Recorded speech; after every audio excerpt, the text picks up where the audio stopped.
മഴ പെയ്യുമ്പോൾ നല്ല രസമാണ് ഇങ്ങനെ കണ്ടു നിൽക്കാൻ. എല്ലാവർക്കും ഇഷ്ടമാണ് മഴ.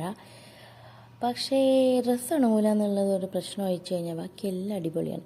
പിന്നെ മഴ പെയ്യുമ്പോൾ നമ്മുടെ പ്ലാന്റ്സൊക്കെ പ്രത്യേക ഭംഗിയാണ് കാണാൻ. അതിൻ്റെ ലീഫ് ഉണ്ടല്ലോ, അതങ്ങനെ വെള്ളം വീണ് നല്ലൊരു ഗ്ലൈസിങ് ആയിട്ട് ഇങ്ങനെ നല്ല അടിപൊളിയായിട്ട് കാണാം. ചില പ്ലാന്റൊക്കെ വളരെ ശോഷിച്ചിട്ടുണ്ട്, ചിലതൊക്കെ മഴ പെയ്തിട്ട് ഉഷാറായിട്ടുണ്ട്.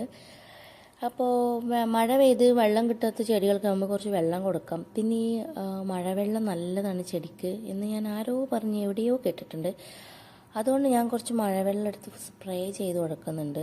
മഴവെള്ളം കിട്ടാത്തവർക്ക് ഇനി പോഷകക്കുറവ് വേണ്ടാന്ന് കരുതി, അപ്പോൾ ആ പോഷകം ഇവർക്കും കിട്ടട്ടെ. അപ്പോൾ ഞാൻ കുറച്ച് മഴവെള്ളം എടുത്തിട്ട് എന്ത് ചെയ്യാം, ഒരു ബോട്ടിലാക്കിയിട്ട് ഇങ്ങനെ സ്പ്രേ ചെയ്ത് കൊടുക്കുക. അപ്പോൾ അത് ഞാൻ ചെയ്തുകൊണ്ടിരിക്കുമ്പോൾ അപ്പുറത്ത് ഞാൻ കുക്കിങ്ങും ചെയ്യുന്നുണ്ട് കേട്ടോ. ഇതൊക്കെ അതിൻ്റെ ഇടയിൽ നടത്തുന്ന വിനോദങ്ങളാണ്. ഞാനിന്ന് ഫൂലാണ് ഉണ്ടാക്കുന്നത്. വളരെ സിമ്പിളായിട്ട് ലഞ്ച് ടൈമായി, പക്ഷേ ലഞ്ച് കഴിക്കാനൊരു ഇൻട്രസ്റ്റ് ഇല്ലാത്തതുകൊണ്ട് ഞാൻ ഈ ഒരു ഫേവ ബീൻസ് വെച്ച് ഫൂൽ ഉണ്ടാക്കുന്നു.